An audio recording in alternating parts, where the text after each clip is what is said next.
पानीपत में share broker संदिग्ध अलाता में लापता हो गया है। मिडिल ईस्ट की जो खींचतान चल रही है, ईरान, इजरायल, अमेरिका के बीच में जो युद्ध चल रहा है, उससे भारतीय शेयर बाजार पर भी बुंदा असर पड़ रहा है। और इसे करके बताया गया कि कोई पीछे डूबे थे निवेशकों के दिमाग पर ज्यादा जोर डालने की वजह मानसिक रूप से परेशान था।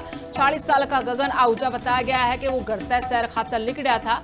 पुलिस में गुमशुदगी की रिपोर्ट लिखवा दी है। पुलिस भी जांच पड़ताल कर रही है और बेरा पाया जा रहा है कि कड़ा यो ब्रोकर गया है। मोबाइल लोकेशन और सीसीटीवी का सहारा है। पुलिस अपनी जांच ने आगे बढ़ा रही है। करक्या का हिसाब तय क्लाइंट्स के घाटे की वजह से घनी टेंशन में था गगन। और जो 4 करोड़ की देनदारी की बात है, उन बातों ने घर के झूठ बता रही है। 30 तारीख को सवेरे वो पार्क में नाइट सूट पहन के, कोई उसके पास पैसा नहीं, कोई टका नहीं, 1000-1500 रुपए मुश्किल से होंगे, और वो पार्क से चला गया।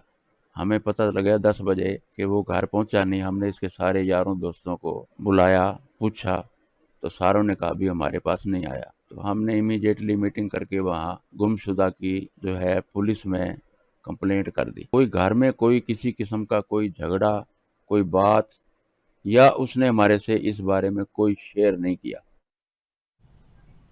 पानीपत हमारे सहयोगी रवि सूद इसे खबर पर जानकारी गेल फोन लाइन तक जुड़ गए हैं। रवि, बड़ा मामला है, गंभीर मामला, परिवार भी पूरा परेशान नजर आ रहा है। फिलहाल पुलिस ने कोई जानकारी दी हो कि कड़ तक जांच पहुंची है, कोई बेरा लग गया हो, कोई सीसीटीवी फुटेज सामने आई हो?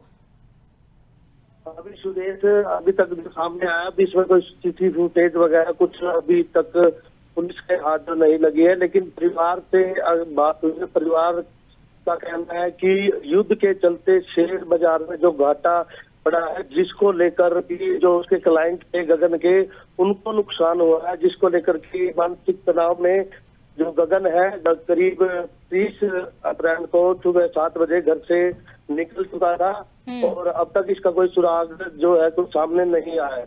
लेकिन अभी जब इस तरह के मामले सामने आवा तो जरूर कोई निवेशक है जिसके पीछे डूब गए, वो भी जरूर बाहर आवा है, अपना बयान देवा। कोई इस तरह तो कोई सामने आज ने बताया कि अभी मेरे पैसे गगन ने लिए थे, निवेश करे थे और वो पीछे डूब गए, मैं पीछे मांगू था, कितने की रकम थी, कोई इस तरह का मामला आया है कि नहीं आया?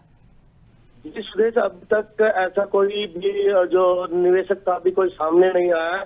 लेकिन परिवार का कहना है कि अभी तक कोई भी उनके घर भी कोई ऐसा कोई नहीं आया कि जिन्होंने पैसे लेने का या कुछ ऐसा कोई आरोप उसके ऊपर लगाया हो। सिर्फ उनके परिवार का कहना है सुरेश की सिर्फ वो मानसिक तनाव में था, जिसको लेकर वो घर से गायब है। जी सुरेश, शुक्रिया रवि जानकारी देने खातिर। तो हमारे सहयोगी रवि ने जानकारी दी है कि परिवार की तरफ से यह बात कही गई है कि पीछे डूब गए थे निवेशकों के, कुछ मानसिक रूप से परेशान था और घटता शहर की बात करके लिख रहा था, लेकिन इन पे कोई भी सुराग पुलिस का भी हाथ नहीं लग गया है।